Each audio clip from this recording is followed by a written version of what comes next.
Maître Black Oya, homme de droit.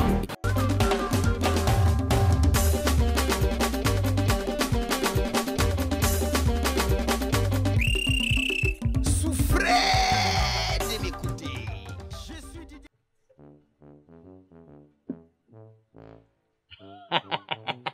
Maman Judith Manga. Oh là là là là là là. Oh, Madame Manga. Non, tu es une femme. Tu es une femme en or. Tu sais, l'autre jour, on célébrait la fête de la femme. Moi, j'ai dit qu'il y a des femmes qu'on doit célébrer et il y en a qu'on ne doit pas célébrer. Parce qu'il y a des femmes ici dehors qui mangent le poisson des hommes, boivent la bière des hommes, à l'heure d'aller se reposer, c'est où elle commence à dire comment elle n'aime pas traîner dehors, c'est où elle commence à expliquer comment, non, elle est en train de voir ses règles, alors que si elle expliquait qu'elle voyait ses règles depuis, l'homme n'avait pas couru le risque avec les dépenses. Non, il y a des femmes ici dehors qui ne valent pas la peine. J'ai dit que Maman Judith, parce que c'est pas madame, c'est Maman Judith Manga. C'est pas n'importe quelle mère. Tu es une mère en or, le genre de mère qu'on achète pour le supermarché. Oui. Parce que je sais que si on vendait les mamans au supermarché, c'est que les gens comme toi là, on arrive au comptoir, qu'on a à vider le comptoir. Qu'on t'a tout acheté. C'est que toi, tu passes sur le marché jusqu'à c'est pas bon. Oh, Maman Judith Manga. Comment tu vas alors? Les États-Unis là-bas. Washington d'ici. Non, moi je suis au pays, tu sais, ici au pays, rien n'est bien. Hein. Il y a l'enseignant là qui est décédé. Oh, le pays va au rythme des enseignants. D'abord, les enseignants sont en grève depuis l'autre jour. L'enseignant même qui avait poussé d'autres enseignants à s'indigner. L'enseignant qui avait poussé d'autres enseignants à se révolter. Parce que, tu te souviens, tu avais lu ça sur les réseaux sociaux. C'est lui, Amidou. L'ancien DPS là, non? Au nord, à Bekela. Beka, voilà, c'est ça, Beka. Il a fait 10 ans de service, sans intégration, 10 ans, sans salaire, sans rien. Donc, tu vois, c'est quand il s'est plaint, il a fait une vidéo, il a balancé sur les réseaux sociaux, qu'on a compris ça maintenant, on a décidé que, ok, on va faire une révolte. Les gens se sont indignés, ils sont fâchés, ils sont remontés, et on a décidé de l'intégrer. Donc, à peine l'intégrer, il n'a même pas fait 2 mois, il est décédé. Même pas 1 mois, ça fait même pas 2 semaines qu'il était intégré, oui. Il est décédé. Ah, on dit qu'il est décédé comme ça, faute de moyens, parce qu'il est tombé malade. À l'hôpital, il n'y avait pas d'argent. Il fallait l'évacuer. Il n'y avait pas d'argent. C'est-à-dire, j'ai comme l'impression que le nom qu'on donne à chaque personne ici ressemble à la personne. Regarde, on a dit enseignant. Les enseignants saignent. Enseignants, ils saignent. Oh, je t'assure. Maman, tu veux que je te dise quoi? Mais j'ai seulement dit que ceux qui ont fait que ce gars meurt, parce que si on avait payé son argent, il aurait eu de quoi se soigner.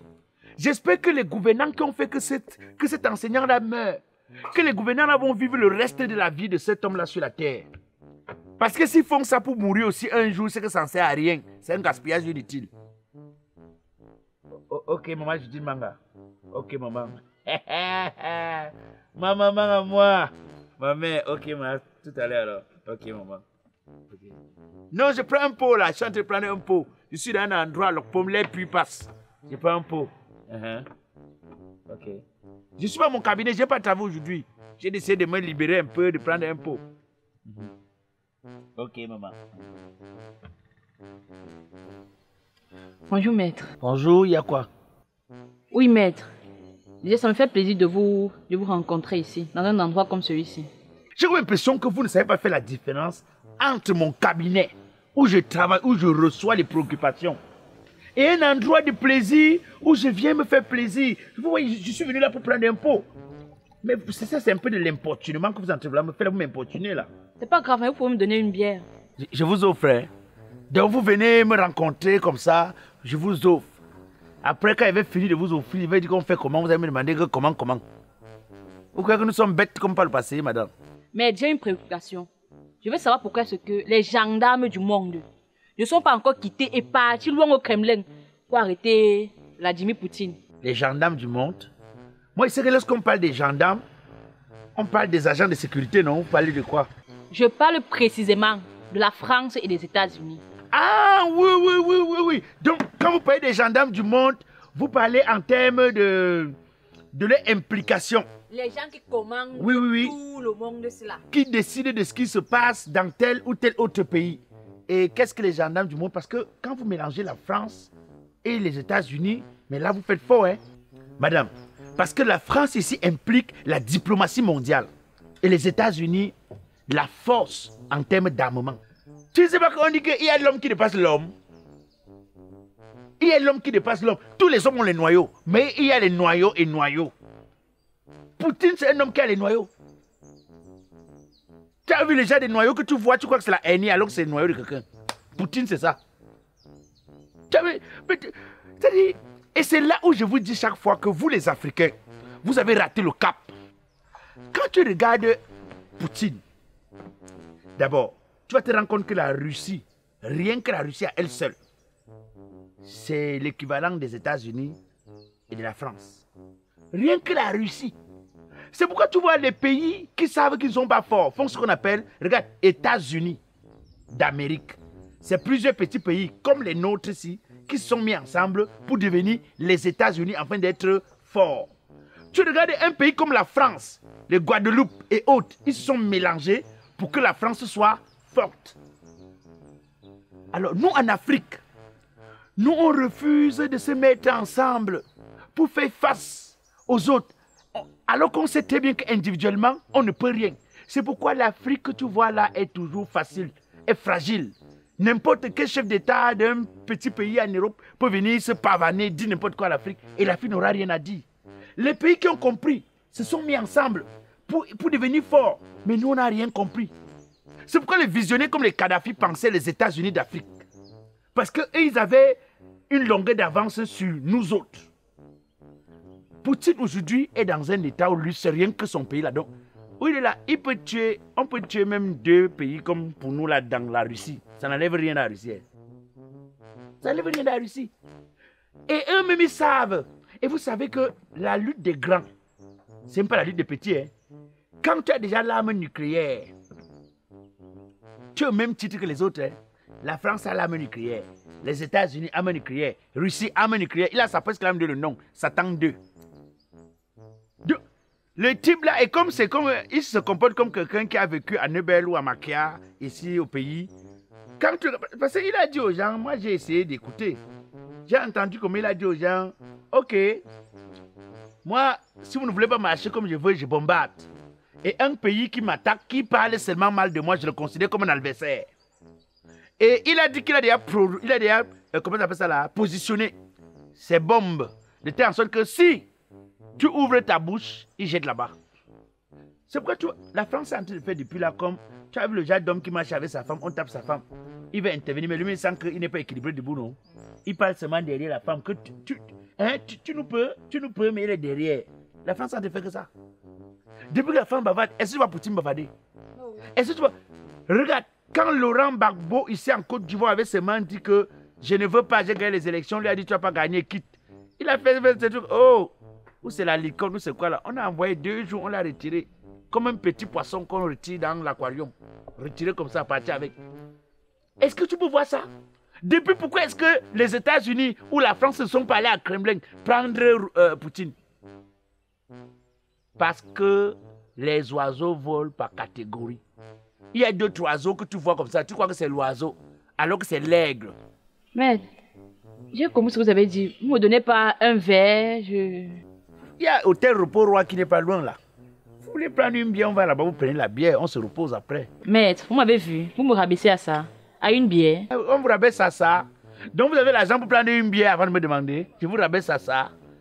Parce que nous sommes les enfants du fou. Vous payez les enfants du bon Dieu pour les canards sauvages. Nous on va seulement payer les factures, sans jamais consommer ce qu'on paye. Ok, comme on vous voit là, il n'y a que la tojo qui vous sauve. En dehors de ça, non, vous ne valez rien. Madame, même l'argent qu'on met à la banque, un jour on va en retirer. Vous comprenez? Oui, là, je peux prendre une bière. Prenez un casier, vous buvez. Ça vous saoule. Prenez une bière. C'est un bière. Bonsoir, monsieur. Ça va? Ah, je ne dirais pas que je vais bien, maître. Si je suis venu vous voir, c'est pour que vous m'aidiez à répondre à quelques petites interrogations, maître. Toi, tu es journaliste. Je vais répondre à tes interrogations. Tu es journaliste. Non, tu aimes m'interviewer. Vous savez, moi, je fais des petites recherches et je sais que vous êtes un peu aguerri en sciences politiques et juridiques. Tu es un chercheur. Oui. Tu cherches quoi? Le travail? Tu manques le travail? Tu cherches le travail? Tu cherches quoi? Tu cherches les femmes? Non, pas le travail. Vous savez, pour moi, chercher le travail est déjà devenu mon travail. Donc moi, je fais des recherches sur l'actualité et les sujets qui me taraudent sont les sujets qui sont sur toutes les lèvres des gens. Vous savez, par exemple, l'Ukraine, la Russie, l'équilibre mondial. C'est ça qui m'amène à vous poser quelques petites questions pour que je complète effectivement mes recherches. Mais est-ce que vous pouvez me parler concrètement de Vladimir Vladimirovitch Poutine? Déjà, d'après mes recherches, c'est quelqu'un qui a failli ne pas vivre. Parce que l'histoire rappelle que le père de Vladimir Poutine était lui-même un militaire, un homme de guerre. À la Deuxième Guerre mondiale, son père étant au champ de tir pour la Russie, a demandé une permission pour aller à la maison regarder la famille. Arrivé, toute la famille avait été attaquée. Donc, sa famille compris. Poutine ne vivait pas encore. Son épouse étant jetée dans une fosse, parce qu'on avait balancé tout ce qu'on avait tué dans une fosse. Il allait lever son épouse. Et il s'est rendu compte que son épouse respirait encore. C'est comme ça qu'il a amené son épouse dans un hôpital. Elle a survécu et ils ont donc accouché l'enfant qu'on appelle Vladimir Poutine. Et je vois aussi également qu'étant adolescent, il a intégré le KGB en tant qu'espion. Comme espion. Le KGB, c'est une des... Je vais dire quoi? Quand vous passez au KGB, c'est-à-dire que c'est un corps spécialisé. Si quelqu'un du KGB ne détecte pas un voleur, un malhonnête, quelqu'un qui est mal intentionné, aucun autre corps de l'armée ne pourra le faire. Je pense que par la suite, après, je prends le démantèlement de l'URSS et la guerre froide et tout, ils ont changé de nom, ils sont devenus SVR. Bon, je crois qu'il était toujours là. Et ils ont décidé de mettre les États-Unis à genoux, vu qu'ils étaient en perpétuel conflit. Ce que je voulais vous demander, maître, est-ce que, je sais pas, vous pensez que c'est quelqu'un de normal avec ce qu'il fait? Il dit que Satan 2 peut raser un pays comme la France. Bon, on voit déjà des menaces. On voit déjà des petits viols avec les accords de l'OTAN qui ne respectent même plus la Crimée. Donc, je me demande, selon vous, qu'est-ce qu'il veut? Qu'est-ce qu'il vise? Vous savez, en ce moment, il y a trop de discussions sur le positionnement international. Moi, je ne te parle pas là maintenant en tant qu'un avocat, mais en tant que quelqu'un qui a fait science et étude de l'évolution mondiale. Vous savez, depuis un certain temps, il y a trop de discussions. Qui est la plus grande puissance mondiale? Il y a le Canada qui se positionne. Il y a la Chine qui se positionne comme la plus grande puissance. Les États-Unis qui disent que c'est nous. Il y a la France. Il y a la Russie. Donc, Vladimir Poutine, en ce moment, est dans ce qu'on appelle une démonstration de force et de positionnement. Ce qu'il est en train de faire, en ralentissant toutes les autres puissances du monde, c'est ce qu'on appelle la démonstration de force d'un État fort. Parce qu'en ce moment, Vladimir Poutine se présente comme l'homme ou bien comme le pays qui fait le plus peur aux autres pays. Et du coup, après ce qui est en train de se passer entre la Russie et l'Ukraine, personne ne va plus discuter que le pays le plus fort du monde, c'est la Russie. Non, il n'y a plus de discussion. Jusqu'ici, on disait les États-Unis. Certains disaient c'est un peu les États-Unis, ça s'appelle la Chine. D'autres disaient non, la France. Il n'y aura plus de discussion après ce qui est en train de se passer entre la Russie et l'Ukraine. Chacun sait que, et vous savez, il n'y a pas de grand changement, sans grand dégât. Ce que les Ukrainiens ont subi là, c'est ce qu'on appelle les risques de grands changements. Les dégâts collatéraux des grands changements. Je pense qu'on dit plutôt que bon, c'est peut-être un fauteuil de trouble. Mais selon moi, maître, il fait partie de ceux-là qui s'opposent à ceux qui voudraient instaurer un nouvel ordre mondial. Je crois qu'il est au même titre que Donald John Trump. Parce que, vous savez, les gendarmes du monde, eux, ils ont décidé de faire leur politique, décimer les uns et les autres. Ils veulent s'établir en maître du monde. Et je me dis que Vladimir Poutine fait partie de ceux-là qui veulent s'opposer, maître. Mon ami, Vladimir Poutine, tu vois là, il est comme le coronavirus. Il est même plus que Corona. Tu comprends, non? C'est-à-dire que le type là, il est plus dangereux que le coronavirus. Parce que Corona a même excusé certains États comme l'Afrique et tout ça. Vladimir Poutine, tu l'attaques. Tu le vois. Mais puisque depuis là, ils ont passé le temps à nourrir les bombes atomiques, il dit qu'il va faire quoi avec? S'il continue de nourrir sans jamais utiliser, il veut tester. Non, et il a dit à la France, si vous voulez, je vais tester. Vous, les États-Unis, vous voulez, je vais tester. Celui qui veut que je teste chez lui, Il a sorti ça, on dit que dans la cour, il a mis plus de 8. Que pour le moment, il sent seulement 8 pays qui veulent le déranger. Je vous demande, selon vous, Vladimir Poutine, ami ou ennemi du monde? Vladimir Poutine est ennemi du monde de ceux qui veulent la première place. Mais il n'est pas ennemi des petits pays comme les nôtres. On n'a qu'à pour Vladimir Poutine. Tu as suivi qu'un pays africain a réclamé que ce soit Vladimir Poutine. Il nous dérange avec quoi? Nous, on veut la première place. Nous, on veut seulement manger, boire, dormir avec les femmes. Et on empoisonne les Benguis. Non, les Benguis, ils viennent ici, là. Ils ont le ventre déjà là-bas qui est contrôlé. Ils viennent ici, ils veulent manger la malassée, ils ne contrôlent pas. Il y a des repas qu'un Benguis qui a tout mangé le spaghetti, il vient ici, manger la malassée, ça va le nuire. Un Benguis qui passe le temps là-bas à manger la farine. Quand il vient ici, là, il voit le tarot, il met sa main. Il croit que ça, il va vivre. On ne tue aucun Benguis et ils se tuent par eux-mêmes. Tu viens ici, c'est comme si, quand ils arrivent ici, c'est comme si c'est les chiens qu'on a déchaînés seulement de la cage. Maître, si vous vouliez faire un petit message vidéo à Vladimir Poutine, qu'est-ce que vous pourriez lui dire? Tu es malade. Je parle russe, je vais traduire. Si je parle quelque chose là maintenant, là, la France va me refaire visa. Hein. Les États-Unis, visa 0. Canada, visa 0. Mon ami, je ne peux ni soutenir Vadini. Et si je dis quelque chose contre Vadini, tu sais que lui maintenant, il choisit ses cibles. Hein. Il peut me rester là-bas maintenant, il me fait quelque chose ici. Personne ne parle plus de lui à haute voix. Hein. Vladimir Poutine, Dobrevania. Bravo, Bresek, Dobrodoshi, Blakoya, Derebe, Labrigrik, Cameroun, Breskava. Tu veux te baisser la bière, c'est villageois. Non, vous aurez les retombées de votre message. Je viens de traduire. Ne vous dérangez pas, maître. Le message dit que quoi? Moi, je sais que Vladimir Poutine, c'est un grand homme. Je sais aussi que les Macron sont des grands hommes. C'est entre vous, attendez-vous. C'est entre vous les grands.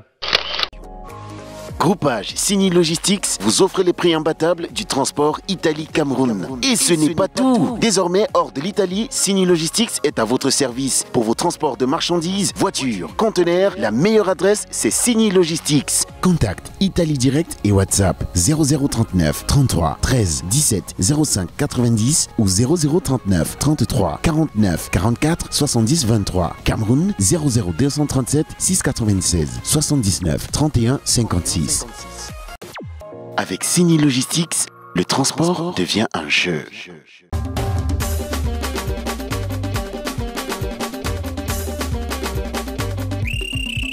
Souffrez de m'écouter. Je suis Didier Arafat alias Black Oya le Métis, humoriste biodégradable, président du comité de normalisation de la musique camerounaise. Même si je tape les casseroles, vous allez seulement danser. Les enfants, arrêtez de vous amuser car c'est l'heure de la vraie musique. On y va. Arachide, beignet, caramel, bonbon, conchap. Arrête l'autre là, il n'y a pas la vitamine dedans.